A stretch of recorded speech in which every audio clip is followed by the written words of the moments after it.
My name is Mark Babington. I'm a member of the International Ethics Standards Board for Accountants, and I'm also Executive Director of Regulatory Standards at the Financial Reporting Council. The really important thing sometimes is not to react too quickly, because that can drive the wrong outcome.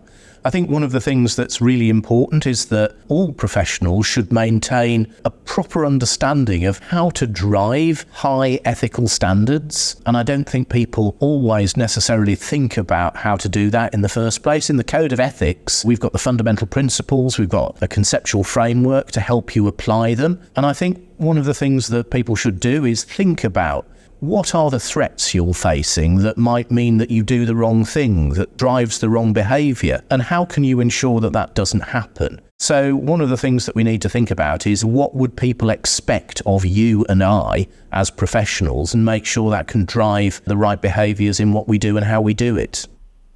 Because the pace of change is so fast, it's really important that when you communicate, you get the right message across up front. So what I'm asking you to do is to trust me as a leader. So you need to have confidence that I've not got vested interests, or that I'm not biased, or that I want to achieve one particular outcome to my benefit and not to yours. I want you to be able to have confidence that I behave with integrity and not been biased towards one option or another option, that we've carefully thought this through. That allows me to demonstrate that I've brought integrity to this process. So you'll know when I say, this is what we need to do, that I'm not doing it because I get financial gain. I'm not doing it because it's an easy route. I'm doing it because it's the right one. When we are working with information that is so important for decision making, we need to make sure that this almost golden thread of public confidence can run through that. And that's why ethics is so important. It really is what lies at the core of any profession.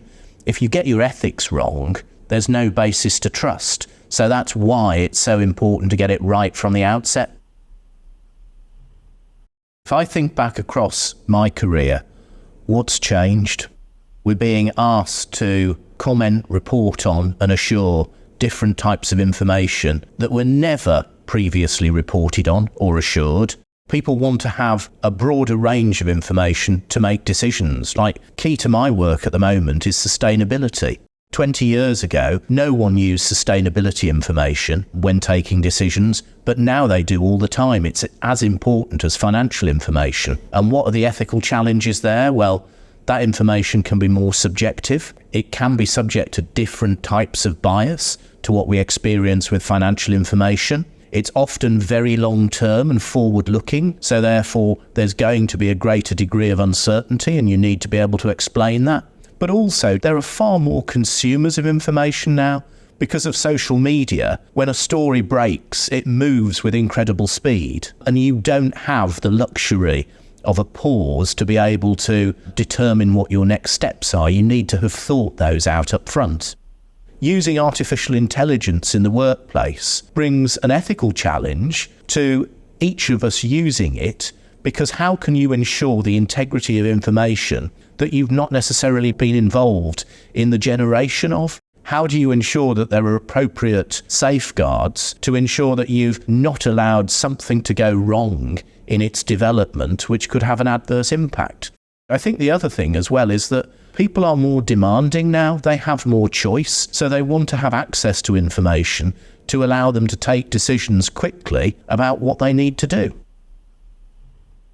I think it's really important that ethics is the start of the process, that we're thinking about, do all of us approach our work with the right mindset and the right judgment?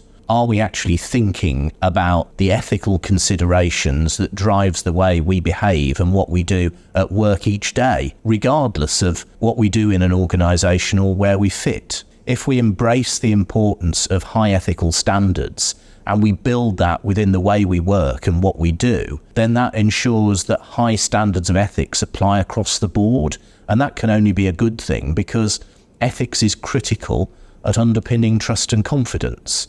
And without it, people don't have that, and we all lose as a result.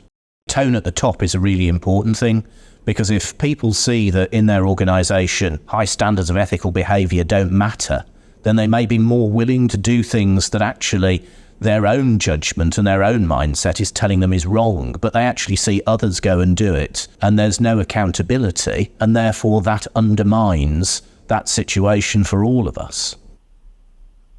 From a sustainability perspective, you could be working in an organisation and your organisation owns assets which are bad for the environment. They pollute or they use fossil fuels. What do you do as an organisation? Do you manage that asset responsibly? Do you think about the impact that it has on the environment and try to mitigate that and plan for a scenario where you no longer rely on it? Or do you sell it to get the problem off your desk and then someone else might allow it to be used in a less responsible way than you do?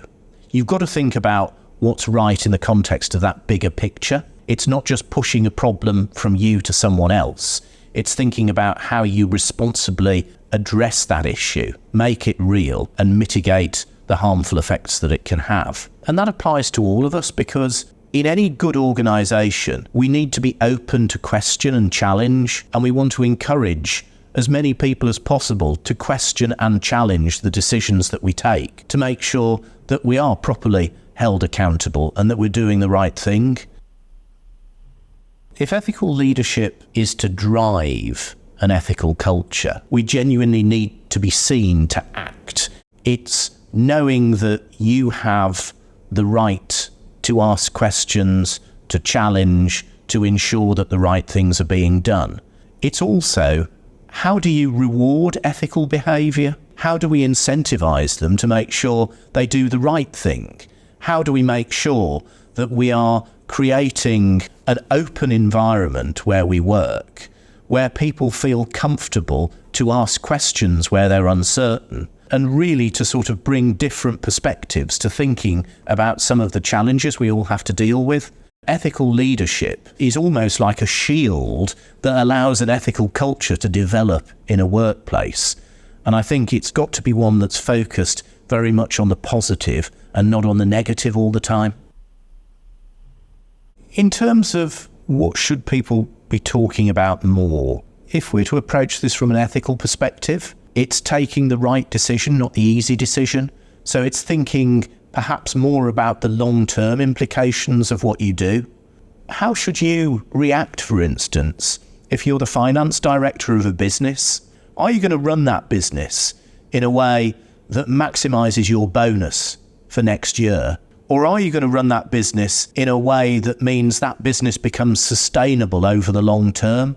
If you're working in an enterprise, that enterprise might have existed long before you were born, and it will continue to exist long after.